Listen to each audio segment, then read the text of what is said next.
Okay, welcome back to Nick Lenz's Comic Corner, Classics as Non-Classics. This is episode 1130 and Doubleshot number 1024. I have pretty much two trades here. One is basically one released last few years for comics-wise. The other one's released back in the 70s. First up, some of the recent, we have Weapon X, Volume 3, Modern Warfare. I'm sure the title itself is probably a nod to the video game Modern Warfare from Call of Duty video game series. In case you're probably going to ask me in the comment section below, no, I've never played the game. Nope, I've never have. I've liked playing video games when I was younger. I don't really play much video games nowadays. I occasionally will pop into play video games.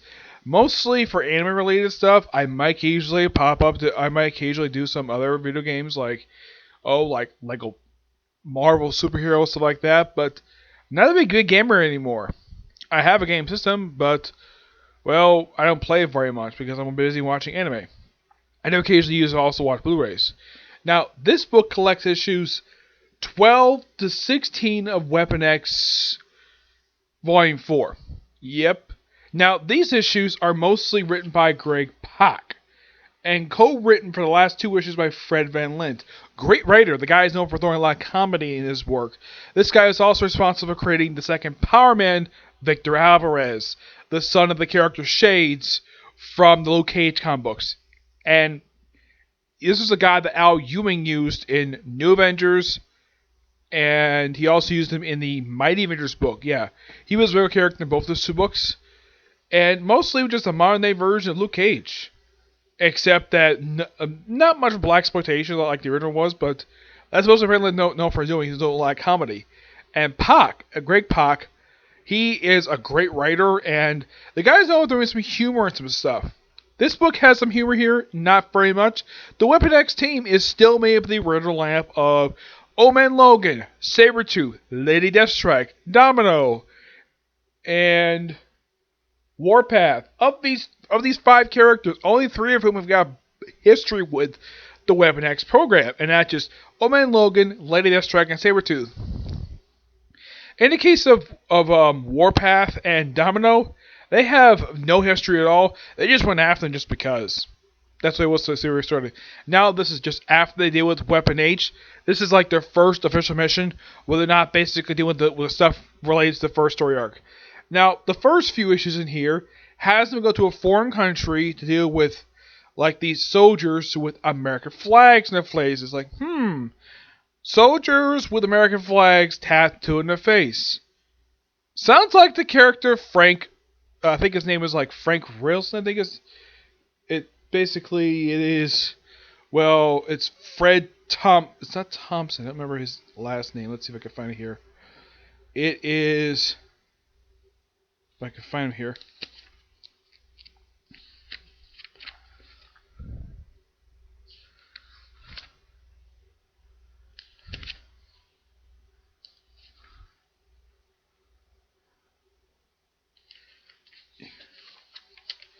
You have the original Nuke himself, Frank Sampson. Yeah, it's Frank Sampson, and he makes his epic return to comics. He's ripped again. He doesn't have the beard gut anymore, and he's got his hair back. Now, the thing with this character is he's a creation of Frank Miller. Yes, Frank Miller created this character in the critically acclaimed storyline Daredevil Born Again, and in that particular storyline, somehow because that it was revealed in that particular storyline that the Kingpin's got connection to the U.S. military. And somehow that got him to send Nuke after him. Even though, here's the strange thing about Nuke. Nuke has been considered an enemy for Captain America. And the thing is, he's also an enemy of Wolverine. Because it was revealed in Wolverine Origins that Logan is responsible for his face looking the way it does. Oh, and in case you're wondering does this happen in the book? No, it doesn't. Yeah, Nuke is there just to stop the soldiers, and now, why is he there in the country? He was sent there to kill the dictator, and somehow he got captured. Yes, somehow they captured a cyborg. Yes, Nuke is a cyborg. Like, how in the why? Now, this is the strange thing. Nuke's appearances have mostly kept the continuity. There was one appearance, like, in the pages of Death Wolverine. Like, how the heck are you even alive? You got your head blown off by Dr. Mind Bubble in the pages of Captain America. How the heck he survived? Oh, he's a cyborg. Doesn't explain the beer gut or the fact he's bald. Yep, but it was clearly Nuke, and I think it was Death Wolverine. I think it was issue 2, I think it was, show up there. And this, by far, was his first appearance since then that I can think of, because between that book and here, I can't think of any book that Nuke has appeared in. And it's surprising to see him here. Now, yes, it makes sense because to get hit Wolverine. Fine, whatever. And this three-parter is just pure fun, and it's great to see Nuke again. And the last few issues is simply put just, well, they have like a couple issues where it's like, oh, it's Logan's birthday. So you know what that means? Him and Sabretooth have to have a fight. That lasts for 2 issues. Yep. That was really the whole point of the last 2 issues. Them fighting. Yeah. And I love the artwork in here. The artwork in here, for the first few issues, the last issue, now there was one issue I was not really a big fan of the artwork. It was probably this issue right here, 15. Like, wow, it's like some of this stuff is like, now they apparently for some reason decided to have more than the last issue done by Andrea Sorrentino. Yeah, this is the same artist who does Old Man Logan. Yeah, I'm not kidding. Same artist as Old Man Logan series. Because look, here we have artwork from Old Man Logan. Like, why is it here? Because it's simply put Logan just remembering his last fight with Sabretooth in his own timeline. And mostly put, they just have Sabretooth get his own friends. What friends he's looking for? Well, apparently they have him hook up with Omega Red for some reason. I'm like, really? Why Omega Red for? He's a... now here's the strange thing about Weapon Omega Red. But I'll give this book roughly a 9.5 out of 10. It's pure fun. I love this book. It's really good. I can't wait to get my hands on the next 2 trades. I mean, I mainly got this because I own the first couple trades and the crossover Weapons of Mutant Destruction, which is a great crossover between this book and Totally Awesome Hulk. Both books by Greg Pak. Now, the thing Omega Red is, he's basically, in case you don't know who Omega Red is, he is a popular, let me show you what this guy looks like. His appearance is, and this is quite shocking for him, his appearance has never changed. Not even since the fucking 90s. I believe he's a creation of Chris Claremont. It's one of his last known major creations. It was a creation of him and Jim Lee. Yes. He first appeared in X-Men number 2 back in 1991. That was his first appearance. And mostly put, he was enemy both the X-Men themselves and Wolverine. He eventually was killed in Wolverine Origins number 39. This was less than a year before the end of the title's ending. And after that, he was dead for a long time. Until Mark Guggenheim thought we could idea to resurrect him. I'm not kidding about that. He brought him back in X-Men Gold. And now he's back. He was brought back via magic of all things, which, okay, that makes sense to do. You want to resurrect a dead villain? Use frickin' magic. Don't say, oh yeah, it was a scroll copy or clone. Omega Red's explanation for how he came back makes a lot more sense than a lot of other returns of characters that really make no sense. Like, take, for example, Mockingbird, for example. Despite the fact we clearly saw Mockingbird get killed by Mephisto back in West Coast Avengers number 100. Bendis later retconned that apparently that was not Mockingbird. Nope, that was a scroll. Yeah, it basically started the trend. Like, oh, we want to bring back this character, but they clearly were killed in a very graphic way. And then people were like, there's no way this character survived. So, let's have it retcon it where, oh yeah, they're replaced by a scroll or they've been cloned. Omega Red's explanation of how he comes back makes a lot more sense than, well, a lot of other comebacks. Alright, moving on from Weapon X, now let's go back to the 1970s with Ms.Marvel Epic Collection Volume 1, This woman, this warrior. This collects the first 16 issues of the original Ms. Marvel comic book from the 1970s. You were thinking, wait, Ms. Marvel? Is this Kamala Khan? Nope, this is the original Ms. Marvel, Carol Danvers. You probably also think, wait, isn't she Captain Marvel nowadays? Yes, she is. This is her first identity. Like, she first actually got her powers.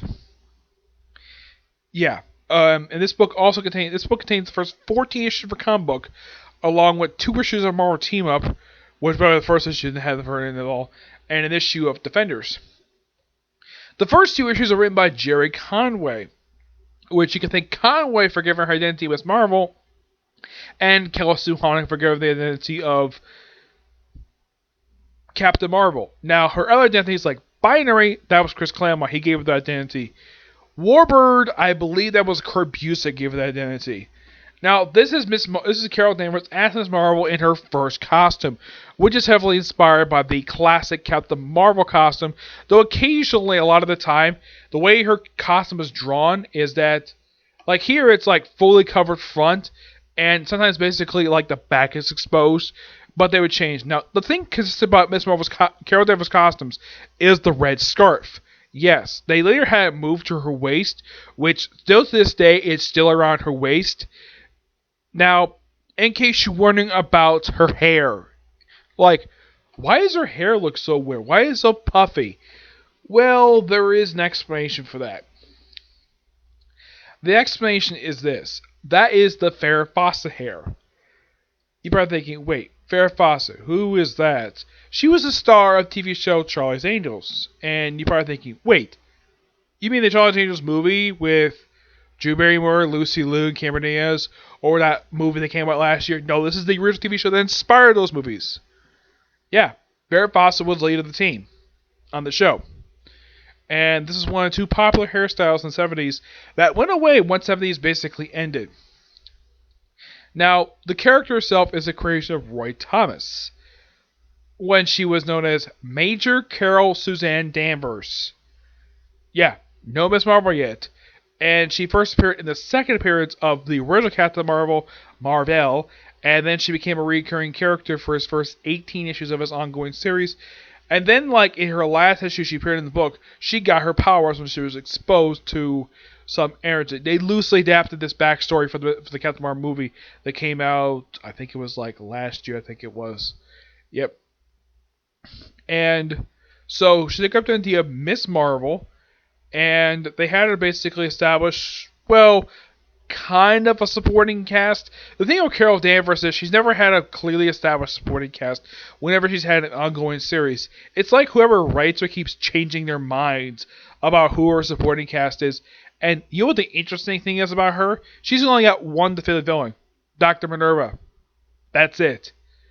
And a lot of the time she just fights other people's villains. Like here on the cover, she fights MODOK. But here's the thing. You probably noticed in the background, right underneath her, you are thinking, wait, isn't that Deathbird from the X-Men comics? Why is she here for? There is an explanation for that. The explanation is that this comic book is her debut. They'd be like, no, that's not true. She first appeared in X-Men. No, she first appeared here first, along with another X-Men character. She's one of like a handful of X-Men characters who first appeared in someone else's book that became part of their book. The other characters are people like Mystique, Sabretooth, Rogue, and I'm trying to think who else. Oh yeah, even Arcade. Yes, all these characters who are essential X-Men characters made their debut in other people's comic books. That was the thing. A lot of these characters are Chris Claremont creations, so he figured that, hey, I created these characters, I'm going to have them basically become regular X-Men villains. Deathbird at this point was not revealed to be like an alien. Like, very little was known about her, except she was a pawn of MODOK of all people. I mean, longtime comic fans know who MODOK is. He's the enemy of the Hulk, Captain America, Iron Man. He's fought the Avengers. In case you're wondering about this version of MODOK, he's actually gone. Yeah, he was depowered in Jeff Parker's run for Hulk. Actually, it was not. It was Jeff Loeb during his last issue he wrote for Hulk, Volume 2 when it was the Red Hulk, he basically had him depowered. This is George Triskelion, I think his name is, the guy who was the original MODOK. Yeah, and they do mention stuff happened in like other books, like should he get removed as the head of AIM at this point? Though at least they have some references. There are some books nowadays that do have editorial notes, but I kind of wish they would bring us back on a regular basis. And in the first issue, we have a guest star appearance by J. Jonah Jameson, who was occasionally a recurring character in this particular volume. I don't think he appears in Volume 2 and that it came out in the 2000s. And we also see appearances by Peter Parker and Mary Jane Watson. Now you're probably thinking, wait, why is Peter Parker appearing in this book? This character has almost nothing to do with Peter Parker at all. Well, it's Marvel's attempt to get the book to sell, having Spider-Man appear in someone else's book's first issue. This is not the only book to do this. They did this also with Howard the Duck for his first issue. They actually visited the idea in the previous volume, in the second to most recent volume for Howard the Duck by Chip Zdarsky, where they had Spider-Man guest star in the first issue. They appeared for pretty much the entire volume anyways. He also appeared in the first issue of Howard the Duck. It was a popular thing where Marvel would do this, like have Spider-Man guest star in the book, maybe help out the character, and this was also basically Peter's introduction to Carol Danvers for the first time. So you gotta think Jerry Conway, who was writing Amazing Spider-Man at this point in time. Actually, I think he may have already wrapped up his run at this point, but he was writing during the 70s for Amazing Spider-Man. He was the second regular writer of the book after Stan Lee left the book with issue. I think it was like 112, I think it was. Because as soon as Contact came over the book, he basically was just doing his own thing, which was a really good run, by the way. I don't know why he left this book after just 2 issues. Yeah, if I talk to him again, I'm asking like, hey, why did you leave this book after 2 issues for? But he did leave the book in the hands of a great writer, Chris Claremont, a guy who's basically responsible for developing this character for the next 20 years. Now you're probably thinking, how the heck is that even possible? Well, a majority of appearances, thanks to this book, were written by Chris Claremont. Because he made her a recurring character in the X books in the 90s. I'll talk more about that when I talk about Volume 2. Now, in her first issue, who does she fight? Which villain does she fight first? Why, it's frickin' Scorpion. And by the way, these first 2 issues are actually referenced in an issue of Peter Parker, the Psycho Spider-Man. Because, well, oh yeah, it's that Ms.Marvel dame. Yes, that was a thing. They call women dames. Or the Marvel Dame. Yeah, that was a thing in the 70s. And they mentioned about women's lib movement. In the first issue, we have basically Jameson hiring her as an editor, despite the fact she worked in... They don't mention here much about her Air Force background here. It's mostly about her just working for Jameson, though she's the editor of the women's magazine. All he wanted to do was basically publish like diets and recipes. Like, oh, no. I want to publish about superheroes. And he's like, and Jameson's like, and this is typical Jameson, I hate superheroes. And there's a reference here to Spider-Woman, Jessica Drew, who was having a comic book published at the same time this book. Though her comic lasted longer than this book did. That's no joke. That is seriously true. Her comic lasted longer than this book did. I will discuss more about this in Volume 2. Yeah, but the artwork in here is fantastic. Done by several different artists, like a whole boatload of them. Okay, these were the 3 main artists. Jim Mooney, John Buscema, and Sal Buscema. The other artists were John Byrne, Keith Pollard, the late Carmine Infantino, an awesome artist who is known for being the creator of Detective Chimp, Reverse Flash, and a small and good chunk of Flash villains. George Acosta, legendary comic artist, and David Cockrum, who was a regular artist who collaborated with Chris Claremont on the X books. Now, what about mostly put the Ms.Marvel issues basically are kind of like in serialized order. And here's the interesting thing. Now, in the 70s, now if you look at like release dates for comic books from the 60s or like early 70s, they're released pretty much on a bi-monthly basis, like once every 2 months. This book was released monthly over the course of 2 years. You have this basically from like January 1977 to February 1978. That's the first 14 issues of Ms. Marvel, though they also in here a couple issues of Marvel Team Up. Yeah. Now, I get the fact why they threw this in here, because if you ever read Adventures of Ms.Marvel Volume 1, all it had in there was, get this, the entire 23 issue comic book, plus Avengers in number 10. And that was it. They didn't have anything else in there. They didn't have the multi-table issues, or even the Avengers issue. Basically, my only guess is the reason why I threw that in here, because she just happened to appear in the book that just came out at that period of time. So, why not? It's one of her rare appearances she made outside of the comic book, so it wasn't a bad idea. Mostly just to deal with some Defender stuff. And this book is, I believe it's a Chris Claremont book, if I'm not mistaken. Yeah. But it's a fun little venture, and it's interesting that they're having Ms. Marvel guest star in the book. And yeah, Chris Claremont did write this because, well, he was the writer of Ms. Marvel at that point, so why not have her in the book? And she also would have this one villain named Havoc who actually would take off her mask. Heck, even MODOK would take off her mask, and yet no one knows who she is. Now, the thing is, unlike, let's say, if it was Tony Stark, he's a public figure. Not the case of Carol Danvers. She's in the military, which means their lives are mostly kept secret. So, MODOK finding out who she is, she probably be like, who the heck are you? Yeah, so him is like, he doesn't freaking care. Though, for some reason, he took off her costume, put her in this white jumpsuit for some strange reason, and put her costume on somebody else, and claiming she's Ms. Marvel. Also, they had this thing where, in the book, where when she changed into her costume, where it was it's a completely different personality of hers. That's what it was when we start. Don't worry, they got rid of this later on. But this is pure classic stuff. Oh yeah, she teams up with the Vision for an issue, which I thought that was cool. Yeah, the Vision. Why not? Oh, and her magazine, Woman. That's really the name of it. Well, yeah, this is an absolutely fantastic book. And surprisingly, this book is really short for an epic collection. I mean, look at this thing. This thing is pretty thin. It's only containing about, 14, only about 17 issues, and this is how thick the book is. Wow, the next book is thicker. Give this book roughly a 10 out of 10. Absolute great book to read. If you have Carol Danvers, especially for her Ms. Marvel work, my recommendation for starting reading Carol Danvers, I would read the early Captain Marvel issues first, just to get good gist of her. Start with the original Captain Marvel's first appearance, go through the entire first 18 issues, which, by the way, they actually recap her origin story in here, which that was really good. Basically, she got her powers in issue 18, which sparked this spin-off series.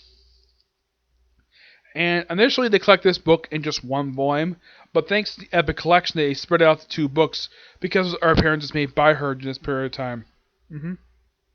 But yeah, absolutely fantastic stuff. Nothing is cut from here. And this is during a period of time when you have these new characters, and they very rarely appear outside of each other's books. Spider-Man would occasionally appear in other people's books, but 70s was that period of time where if you were an Avenger, you don't appear in anybody else's book at all. Yeah, I guess that was a rule back then, because this is before she joined the Avengers. Because her Avengers Century originally was very, very brief, a year at best, before that awful issue, which I'll talk about in the next Comic Corner for this one. Let's talk about that one. For Avengers, the most hated issue of the entire series. Yes, I will talk about it. And I'm quite surprised they included it here, and not her other appearances she made in the Avengers book, which I thought that was kind of weird. Oh, in case you're wondering, did this costume ever return after she stopped wearing it? Yes, it did. It popped up in the second volume for Ms. Marvel when they had Carla Softon, aka Moonstone, became Ms. Marvel for a brief period of time. Yep. In case you wonder what her powers are at this point just flight and super strength. She doesn't have the blast in the hands yet. She hasn't developed that until a little bit later. And also, she had this thing where, for a lot of period of time up until recently, she loved showing up those sexy legs of hers. Yeah. But for some reason, I'm not sure why, because when she became Captain Marvel, I was like, oh, let's have her put in a full bodysuit for some reason. Okay, fine, whatever. But at least they kept her hair color blonde. Yes, that's one thing consistent about her, Carol, in all appearances. She's always depicted as a blonde. That's the gist of her. And thing is, if you read her time, if you read Justice book and not her first appearance, you probably would never know she was in the Air Force because this book barely mentions her time in the Air Force. It's like she's listed as inactive, whatever. It's not really mentioned at all. In the current Captain Marvel book, she's still active with the Air Force as a colonel. Yep. Otherwise, though, that's really it for this particular review.